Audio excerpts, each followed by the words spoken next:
नमस्कार, आप सभी का होम डेकोर डीआईवाई चैनल में एक बार फिर से बहुत बहुत स्वागत है। तो आज मैं जो वीडियो लेकर आई हूँ पंच नीडल के लिए, इस वीडियो को देखने के बाद आपकी पंच नीडल की सारी प्रॉब्लम खत्म होने वाली है। इस वीडियो को देखने के बाद आपको कोई और वीडियो देखने की जरूरत नहीं पड़ेगी, ऐसी मैं आशा करती हूँ।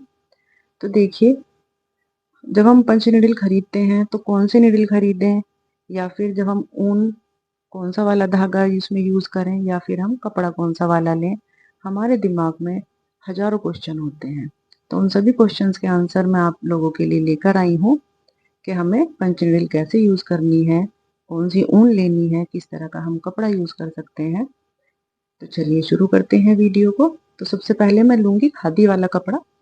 जैसा कि सभी बोलते हैं कि केसमेंट वाला कपड़ा या फिर खादी वाले कपड़े के ऊपर बढ़िया से हमारी एम्ब्रॉयडरी होती है। तो देखिए, मेरी पंच नीडल है, ये मैंने ऑनलाइन ही परचेज की है। और ये जो खादी कॉटन का कपड़ा मैंने इसमें वीडियो में यूज किया है, वो भी मैंने ऑनलाइन ही मंगाया था। तो इस नीडल के साथ ये 3 तरह के नीडल आती हैं, 3 साइज में। एक सबसे बड़ा साइज है, एक मिडिल साइज है और एक सबसे छोटा वाला साइज है। इनमें किस किस तरह की हमें ऊन यूज करनी है, या फिर एक ही तरह की ऊन से हम इसमें काम कर सकते हैं। जब हम इस नीडल को खरीद लेते हैं तो इस तरह के क्वेश्चन हमारे मन में आते हैं। अब उन क्वेश्चंस का आंसर ढूंढने के लिए या तो हम कोई क्लासेस ज्वाइन करते हैं, या फिर हम ऑनलाइन वीडियोस देखते हैं। तो आपको ऐसा कुछ भी करने की जरूरत नहीं है, आप सिर्फ इस वीडियो को ही पूरा देख लीजिए और आपकी सभी क्वेश्चंस के आंसर आपको मिल जाएंगे। तो सबसे पहले मैं इस नीडल में धागा डाल लेती हूँ। ये मैंने सबसे बड़े वाली नीडल यूज कर रखी है, जो सबसे बड़े साइज की है, और इसमें मैंने जो मेरे पास सबसे मोटे वाले साइज की ऊन है, मैंने वो ही यूज की है। तो देखिए, ये मैंने नीडल में धागा डाला और अब मैं इससे आपको काम करके दिखाऊंगी।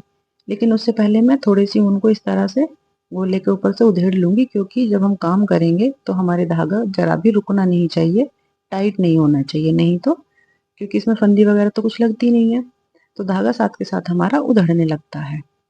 कपड़े को हमें फ्रेम में एकदम टाइट ले लेना है, क्योंकि जब हम इसको नीडल को पंच करते हैं तो कपड़े के ऊपर काफी जोर पड़ता है, उसकी वजह से हमारा फ्रेम ढीला होने लगता है और कढ़ाई में सफाई नहीं दिखती है। तो देखिए, मैंने कढ़ाई करना शुरू कर दिया है।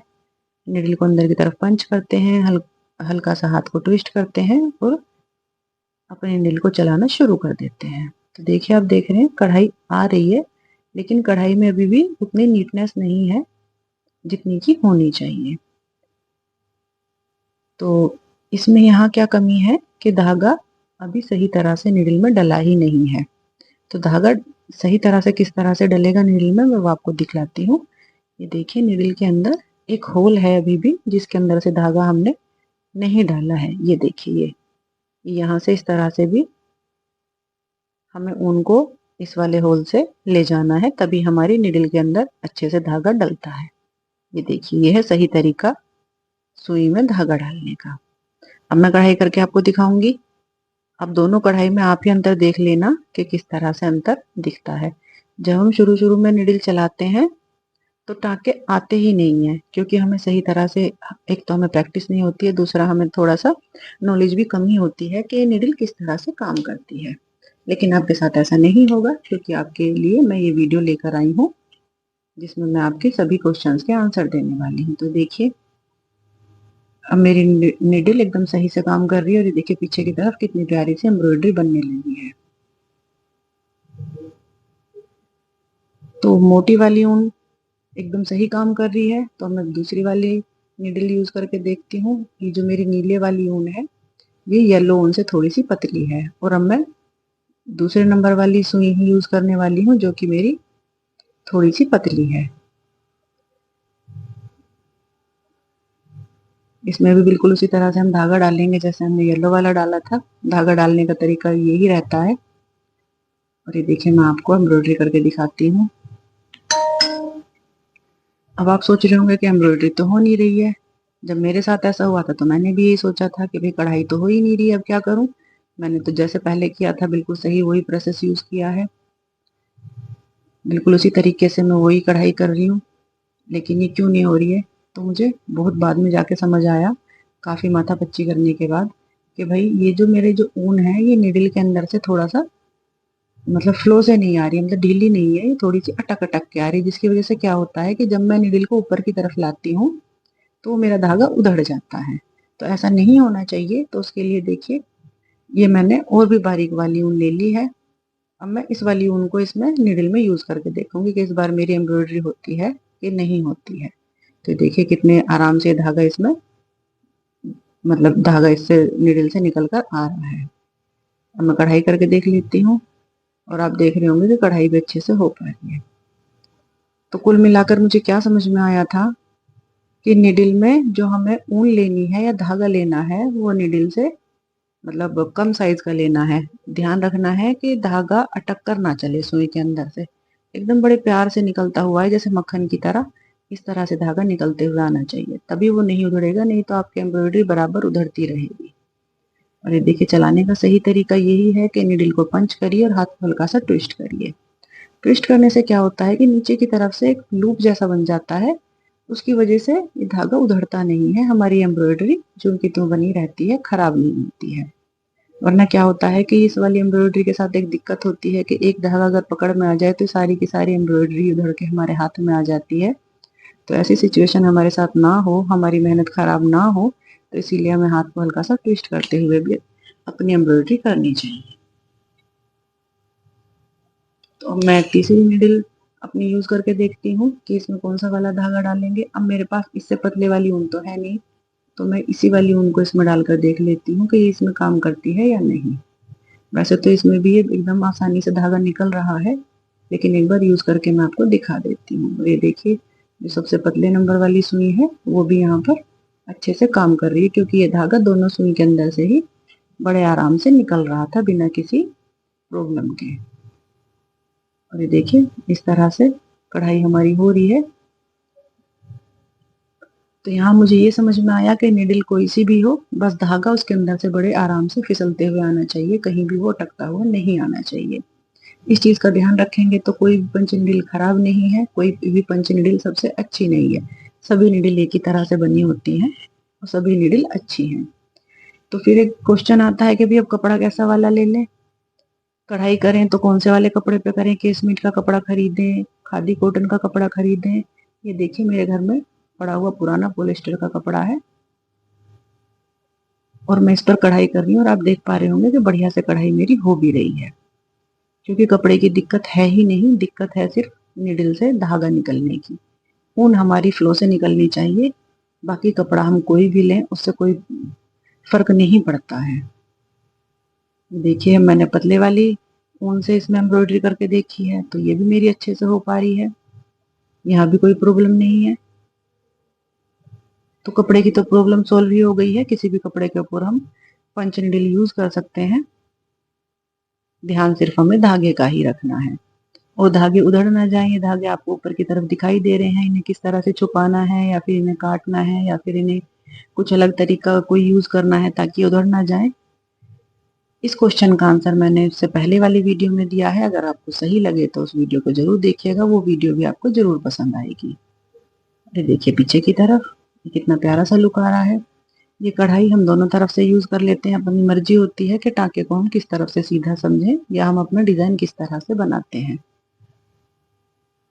अगर आप इस वीडियो को प्यार देंगे तो मैं आपके साथ और भी कई सारे इस तरह के प्रोजेक्ट लेकर आऊंगी जो कि पंच नीडल से हम बनाएंगे। अब मैंने एक नेट का कपड़ा भी ले लिया है, अब मैं देखूंगी कि इसके ऊपर पंच नीडल काम करती है या नहीं। वैसे ये नेट का कपड़ा मैंने पहली बार वीडियो में ही इस तरह से मैंने इस पर एम्ब्रॉयडरी की है, उससे पहले मैंने घर में कभी ये नेट के ऊपर एम्ब्रॉयडरी नहीं की थी। तो चलिए मैं देख लेती हूँ कि टाँके आएंगे या नहीं। और आप देख भी रहे होंगे कि टाँके तो आ रहे हैं, कोई दिक्कत नहीं है, एम्ब्रॉयडरी हमारी बिल्कुल सही हो रही है, क्योंकि हमारी निडल में धागा बिल्कुल सही डला हुआ है, बड़े फ्लो से हमारा धागा आ रहा है, कोई वहां कोई मतलब उसे कोई प्रॉब्लम नहीं है, कहीं वो अटक नहीं रहा है। देखिए, लेकिन दिक्कत क्या है कि नेट में अपने आप ही होल होते हैं, और जब निडल मोटी है और निडल जो कपड़े के अंदर जाती है तो ये मतलब जो धागे हैं उन्हें तोड़ते हुए जा रही है, और जो होल हैं वो डबल होते जा रहे हैं, मतलब ये कपड़ा फटता जा रहा है, क्योंकि नेट है ऑलरेडी, इनमें होल होते हैं। तो बस निडल की वजह से ये होल मतलब कपड़ा जो है हमारा ये फटता जा रहा है, जगह जगह से कहीं कहीं से फट जाता है, बाकी एम्ब्रॉयडरी करने में कोई दिक्कत नहीं है। तो पंच निडल हमारी किसी भी कपड़े पर यूज कर सकते हैं, हम किसी भी कपड़े पर हम इससे एम्ब्रॉयडरी कर सकते हैं। ध्यान हमें सिर्फ धागे का ही देना है, मेन बात यही निकल कर आती है। निडल कोई सी भी ले लें, धागा उसके अंदर से एकदम फ्लो से निकलना चाहिए। ये नेट के कपड़े पर भी कढ़ाई कर सकती है, लेकिन नेट का कपड़ा थोड़ा फट जाता है। तो मेरे हिसाब से मेरे जो मन में जितने भी क्वेश्चन थे, मैंने उन सभी क्वेश्चंस का आंसर आपको दे दिया है। और अब चलिए मैं कुछ आपको एक प्रोजेक्ट बनाकर दिखा देती हूँ कि हम इससे कैसे कैसे काम कर सकते हैं, कितनी प्यारी प्यारी चीजें हम इससे बना सकते हैं। तो मैंने ट्यूलिप बना लिया है और अब मैं इसे इसी तरह से एम्ब्रॉयडरी करते हुए पूरा बना लूंगी। ये इतनी आसान है और इसे मतलब करने में इतना मन लगता है कि आप बैठे बैठे आराम से बड़े प्यारे प्यारे डिजाइन, बड़े प्यारे प्यारे DIY बना सकते हैं, सुंदर सुंदर क्राफ्ट बना सकते हैं। बस धागा थोड़ा सा मतलब गोले के ऊपर से उतार लिया है मैंने, ताकि धागा पीछे की तरफ से भी ना अटके और निडल से हमारा आसानी से निकलता रहे। ये देखिए कितना प्यारा लग रहा है, ये कलर भी बड़ा प्यारा दिखाई दे रहा है। ये देखिए पीछे की तरफ से इस तरह से निडल वर्क करती है। मतलब अगर आप जब पंच निडल से काम करोगे तो आपको बड़ा ही मजा आने वाला है। छोटे छोटे बच्चे भी इसे आसानी से यूज कर सकते हैं। बस ध्यान क्या रखना है कि निडल काफी शार्प होती है, अपने हाथ को बचाकर ही काम करें, वरना लगती बड़ी तेज है ये निडल। और ये देखिए फूल बनकर तैयार हो गया है मेरे पास। ये देखिए अंदर से कितना प्यारा लग रहा है। मेरे पास व्हाइट कलर की ऊन नहीं है, तो इसीलिए मैं इस वाली तरफ से, जहाँ ये एम्ब्रॉयडरी मतलब ये फूली फूली आई है ना, यहाँ की तरफ से मैं अब ऊपर वाला डिजाइन बनाऊंगी। क्योंकि अगर मैं पीछे की तरफ से बना दूंगी तो मिक्स हो जाएगा, कुछ समझ ही नहीं आने वाला कि फूल कैसा है। व्हाइट कलर होता तो फिर यहाँ पर मैं व्हाइट कलर कर देती तो डिजाइन थोड़ा सा अच्छे से समझ में आता, लेकिन नहीं है। तो ये देखिए इस तरह से भी हम अपना डिजाइन बना सकते हैं, क्योंकि पंच निडल के टांके हम दोनों तरफ से ही लगा सकते हैं। ये देखिए ऊपर वाला डिजाइन में इस तरह से बनाऊंगी, इसका जो फेदर वाला लुक है वो पीछे की तरफ आएगा, ताकि हमारा डिजाइन अच्छे से समझ में आएगा और दिखने में काफी सुंदर लगा। आपको अगर ये वीडियो अच्छी लगी हो तो प्लीज इस वीडियो को लाइक जरूर करें, कमेंट भी करें और इस वीडियो को शेयर भी करें। अगर आपने यहाँ तक ये वीडियो देख ली है तो प्लीज इस चैनल को सब्सक्राइब भी कर लेना और नोटिफिकेशन आपको सही समय से मिल जाए, इसीलिए बेल आइकन भी दबा देना। और ये देखिए इस तरह से मैंने इस फूल को पूरा कर लिया है। इसकी स्टेम ग्रीन कलर से बना देंगे और येलो कलर से उसमें थोड़ा सा टच दे देंगे। ये देखिए बीच में थोड़ी सी जगह छोड़ दी थी, दो धागे मतलब दो लाइनें धागे की येलो कलर की मैं इसमें दोनों पत्तियों में बना दूंगी। इससे हम बड़े प्यारे प्यारे से पैचेस भी बना सकते हैं, जैसे छोटे बच्चों की ड्रेसेस में नहीं होते हैं सर्दियों में ऊन के, बच्चों के हम मतलब घर में स्वेटर वगैरह बनाते हैं तो मार्केट से पैच ला के उनके स्वेटर्स पे चिपकाते हैं, तो हमें मार्केट से लाने नहीं पड़ेंगे। इसी तरह से हम बनाकर ऊन से ही अपने घर पे अपने बच्चों के फेवरेट कार्टून कैरेक्टर वगैरह बना सकते हैं और अपने बच्चों की ड्रेसेस में लगा सकते हैं। देखिए ये देखिए कितना प्यारा सा इसका लुक आया है, मुझे तो काफी प्यारा लग रहा है। देख के ही मेरा तो मन खुश हो गया कि मेरी मेहनत सफल हो गई है। कितना प्यारा सा फूल ये बनकर तैयार हुआ है और बस हम इसे कट कर दूंगी, उससे ना एकदम वेलवेट जैसा लुक आता है। आप चाहें तो कट ना भी करें, मैंने आपसे पहले जो वीडियो बनाई थी मैंने उसमें कोई भी प्रोजेक्ट अपना नहीं, एक हर्ट बनाया था वो मैंने कट किया था इस तरह से, बाकी प्रोजेक्ट नहीं किए थे। लेकिन मैं फ्लावर करने वाली हूँ कट, और देखिए कितना प्यारा सनील जैसा लुक आ रहा है, कितनी शाइन आ चुकी है इसमें। मुझे तो काफी अच्छा लगा, इसे काम करने में मुझे काफी मजा भी आया। अगर आपको भी अच्छा लगे